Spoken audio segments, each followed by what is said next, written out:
Што ёсць пакаянне і хто мае ў ім патрэбу. Пераклад Сабілы, Лукаша, 15 раздзел, Сабілы і Малахова. Чаму гэты пераклад? Таму што больш усяго ён адказвае грэцкаму варыянту. Кажу вам, што гэтак радасць будзе на небе большая за аднаго грэшніка, які каецца, чым за 99 праведнікаў, які не маюць патрэбы ў пакаянні. І хто мае патрэбу ў пакаянні? Тэма сённяшняй казані. Ну, гэта даволі вядомы верш, мы добра яго ведаем на розных мовах, і па-беларуску, і на расійскай мове. І што мы тут бачым у гэтым вершы? Пытанне такое. Радасць на небе, першае, грэшнік, які каецца, 99 тых, хто не мае патрэбы у пакаянні. І я хачу спытацца, а хто з усяго гэтага галоўны герой? Хто пратаганіст, як кажуць брытанцы? Галоўны герой. Хто тут? 99, якія не маюць патрэбы ў пакаянні, ці той, хто каецца?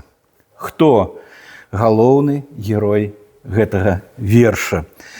Ну, дапамагчы нам можа толькі кантэкст, самое пісанне, таму што калі мы будзем самі намагацца адказаць на гэтае пытанне, то мы прыйдзем у тупік. Хутчэй за ўсё, не ўсе, конечно, но тым не менш. І я хачу нагадаць, што гэта, канешне же, прытча альбо алегорыя, якую кажа нам Спадар Ісус Христос. Каму яна адресавана, гэтая прытча? Гэта важнае пытанне. Каму? Калі мы не задамося гэтым пытаннем, тады мы памылімся абавязкова. Ну, ці 50-50, напалову, мабыць. Мы будзем разумець усё няслушна. І хутчэй за ўсё галоўным героем гэтага верша будзе грэшнік, які каецца.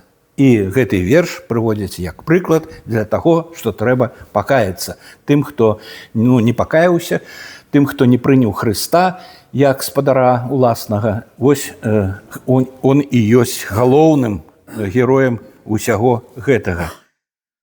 Але літаральнае успрыняцце гэтага верша, як я ўжо казаў, можа прывесці ў тупік, у духоўны тупік. І вось чаму. Калі ласка, скажыце мне, хто гэтыя 99 чалавек, якія не маюць патрэбу ў пакаянні? Калі гаворка ідзе пра 99 чалавек, якія ўжо звярнуліся да Господа, прымірыліся з ім, былі ім прыняты, грахі іх былі дараваны ім, і ім дадзена жыццё новае, і таму яны ходзяць з Хрыстом, моляцца яму, атрымліваюцца ад яго дабраславення, і таму яны не маюць патрэбы у пакаянні. Ці так гэта? Ці слушна? Пытанне такое. Калі гэта так, тады калісьці гэтыя 99 былі ў сітуацыі, у якой зараз знаходзіцца той, хто каецца, і нябёсы радуюцца гэтаму. Усе 99. Калі той варыянт мы прымаем, пра які я казаў раней, што яны ўжо прыміліліся і таму не маюць патрэбы ў пакаянні.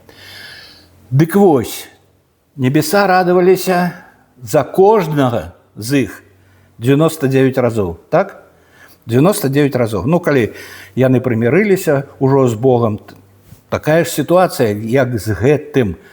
А потом что? Небесам надокучило радоваться про гэтых, хто пакаяліся, ці што? Ну, маўляў, вы мне ўжо надакучылі, зараз мы, нябёсы, будзем радавацца гэтаму. Ну, а потым 101-му і гэтых далей, і гэтых далей. А ці можа быць такое, ці не? Канешне, не. Тады хто гэтыя праведнікі, якія не маюць патрэбы ў пакаянні? Хто яны насамрэч? Кантэкст. І яшчэ раз кантэкст. Кантэкст гэтай гісторыі пачынаецца з першага верша 15 раздзела ад Лукаша. Ужо па сёмухі будзем чытаць. Наблізіліся да яго ўсе да Хрыста. Наблізіліся да яго ўсе мытнікі і грэшнікі слухаць яго. А фарысеі і кніжнікі наракалі, кажучы: «Ён прымае грэшнікаў і есть з імі». Але ён сказаў ім наступную прытчу. І далей ідзе наша прытча.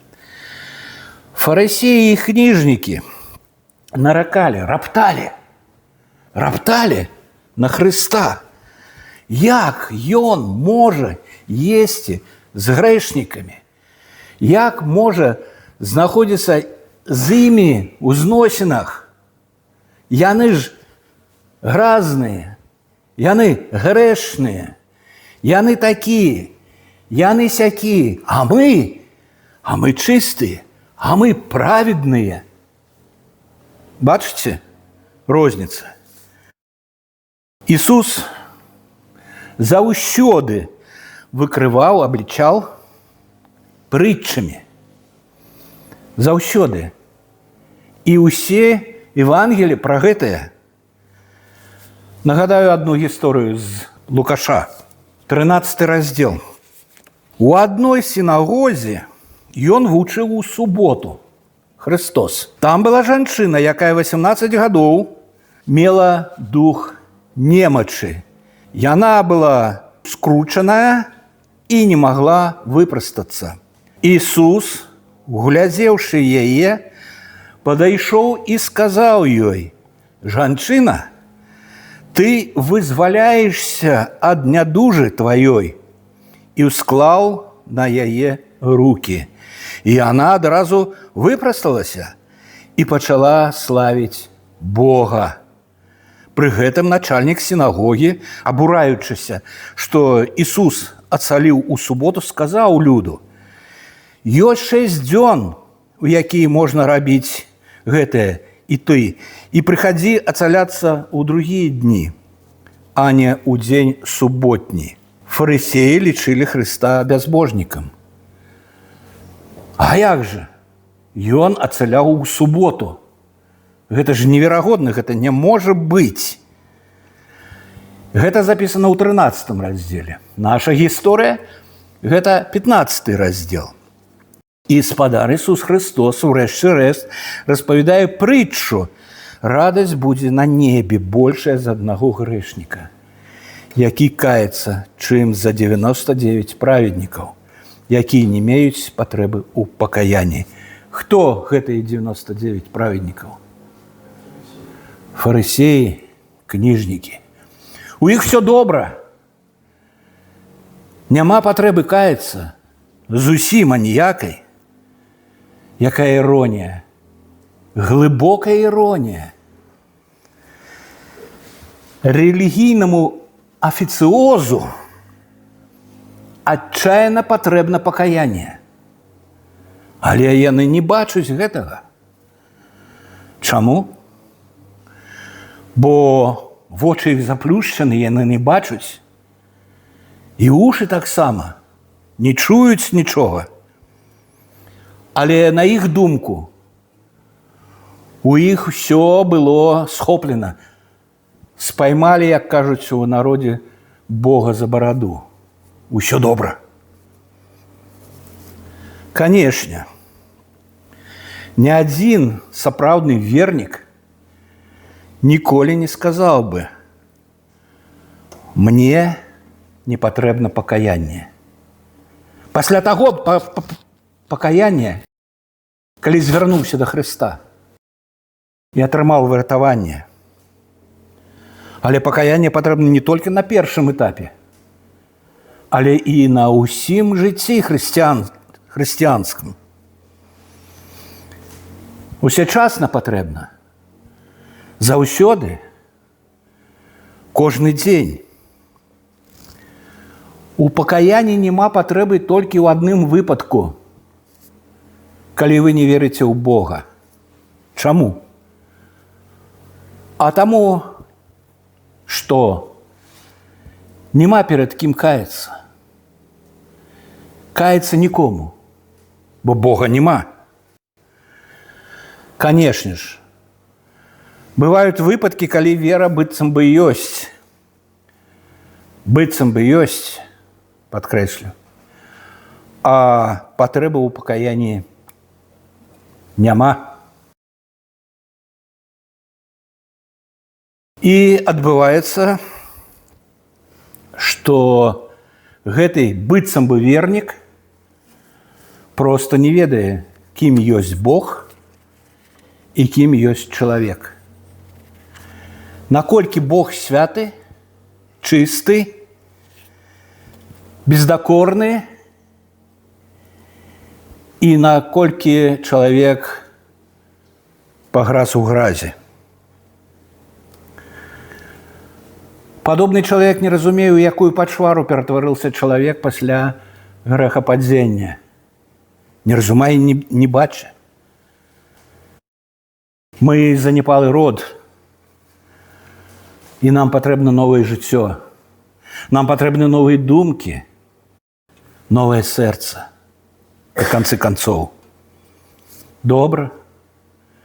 Вы прымірыліся, з Богам пакаяліся. Вера ваша залічылася вам в праведнасць. І што? Няўжо больш не грашыце? Калі так, то вы з каманды тых фарысеяў і кніжнікаў, пра каго гаворыць Христос. А апостол Павел, ён не такі. Ён зусім іншы. Паглядзім рымлянам 7 раздзел. Ён піша: «А калі раблю тое, чаго не хачу, дык згаджаюся з законам, што ён добры, а таму ўжо не я раблю тое, а грэх, які жыве ўва мне. У ім жыве, а ў нас? А ў нас не жыве. Бо ведаю, працягвае ён, што не жыве ўва мне, гэта значыцца ў плоці маёй. Добрае. У плоці. Дух так, дух адкуплены Христом. А плоть не, яна смяротна. Адкуплена будет толькі ў другое прышэсце Христа, калі мы воскреснем і атрымаем праслаўленыя целы нашыя. Значыць, у плоці маёй добрае, бо жадаць добра я магу, а рабіць яго не, кажа Павел. І далей ягонае пакаянне: няшчасны я чалавек. Хто вызваліць мяне ад гэтага цела смерці? Это пакаянне. Бедны я чалавек, хто вызваліць меня ад гэтага цела смерці? Ён мае патрэбу ў пакаянні. Фарысеі не. Мы пытанне. І калі хтосьці з гэтым не згодны, будьце ўпэўнены, ён у камандзе фарысеяў і кніжнікаў, як я ўжо казаў. А што ёсць пакаяннем насамрэч? Грэцкае слово метаноя такое, гэта змена думак. І ёсць такая тэндэнцыя, што прапаведнікі пачынаюць гаварыць пра пакаянне, гэта змена думак. Раней вы думалі, што Бога няма, а зараз цяпер думаеце, што ён ёсць. Змена думак. Раней вы думалі, што ён вам не патрэбен, цяпер думаеце, што ён вам патрэбен. Гэта і ёсць пакаянне, але это не зусім так. Не зусім так. У класічнай літаратуры грэцкай так, змена думак. У Евангелии не, все не так. В Новом заповете понятие покаяния, но непорывно связано с понятием дарования грехов. И Иисус заўсёды проповедовал покаяние и дарование грехов. И вучняў посылал проповедовать покаяние и дарование грехов. Это есть новозаповетное покаяние. Лукаша 24. «И обвешенным быть у имя Ягоное Христа покаянию и дарованию грехов во всех народах, починаючи з Иерусалима». Покаяние и дарование грехов. Калі побач с покаянием стоит слово дарование грехов, сенс меняется.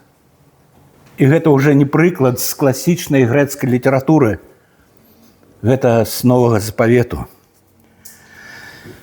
Покаяние означает не только измену вашего мышления в отношениях до Бога, але и вашего ставления до греху.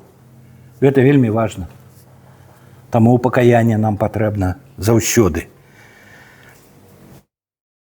И тут важно зразумець, что вы грашылі і працягваеце грашыць, але і тое, што вы, кім вы з'яўляецеся, кім мы з'яўляемся. Гэта таксама вельмі важна. Вяртаемся да пачатку нашага, да першага верша. Кажу вам, што радасць будзе на небе большая за аднаго грэшніка, які каецца, чым за 99. Калі ласка, скажыце, з якой нагоды? Калі ласка, скажыце, будзе радасць на небе. З чаго яны радуюцца? Ну, каецца грэшнік. Ну, каецца і каецца. А гэта радасць з здзіўленнем, як такое можа быць?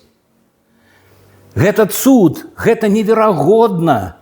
Чалавек такая істота, якая ніколі без дапамогі Бога не будзе каяцца і не змене думах бег. Цуд, што хтосьці наогул каецца. Наогул. Сапсаванае грахом сэрца самастойна ніколі не звернецца да Бога. Ніколі. Сумленне бывае прыйдзе, але сапсаваны розум прыгасіць яго. Прыгасіць. І тут же знойдзе апраўданне. Заўсёды не пакаянне, а апраўданне. Шэдэўральны прыклад з быцця, з 3 раздзелу. Паглядзіце, Адам з Евою зграшылі, ели з дрэва, якое было забаронена Богом. Бог прыйшоў у сад, шукае Адама, Адам схаваўся. Чаму? Яму сорамна. Бог кажа: Адаме, ці не еў ты з дрэва, з якога я забараніў табе есці?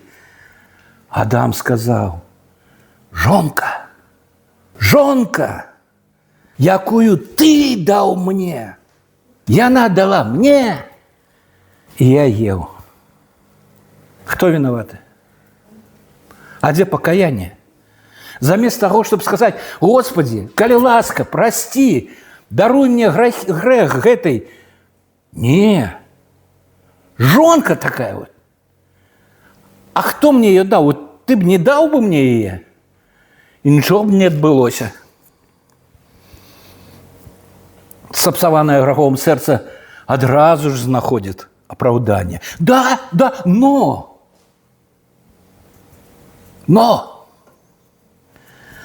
замест того, чтобы: Господи, даруй мне грехи мои, як и мы даруем виноватым нашим. И калі Бог не открые наши вочы, каб убачыць Христа, патрэба ў пакаянні грэх наш і Хрыста. Патрэбы ў пакаянні ніколі не будзе.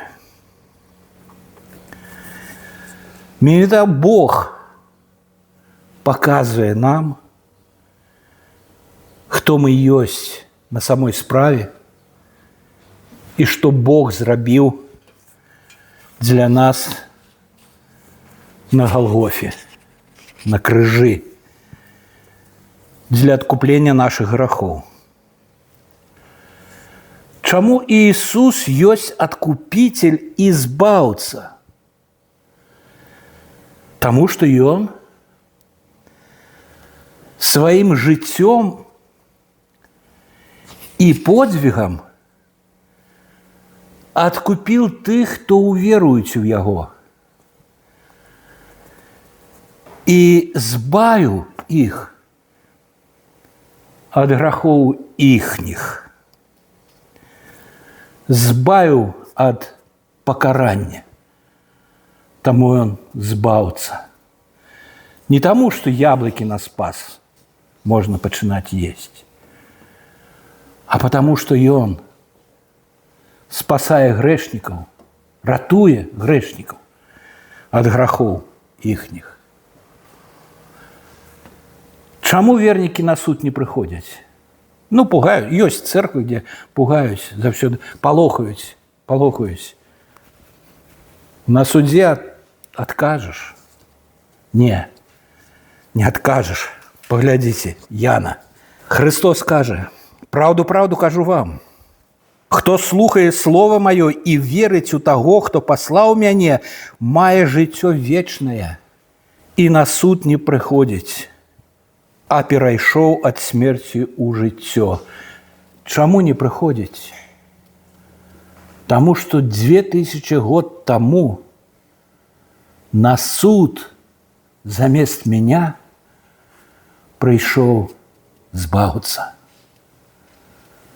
Прыйшоў збаўца, каб пазбавіць мяне ад грахоў маіх. Слава Яму! Слава нашаму вялікаму Богу, які прадугледзеў увесь гэты шлях выратавання нашага. Слава Яму за Хрыста, які аставіў славу нябёсаў, каб нарадзіцца здесь з Дзевы Марыі, стацца чалавекам і жыць сярод людзей грэшных, непакорлівых, тых, якія маюць патрэбу ў пакаянні, і здабыў для нас гэтую магчымасць.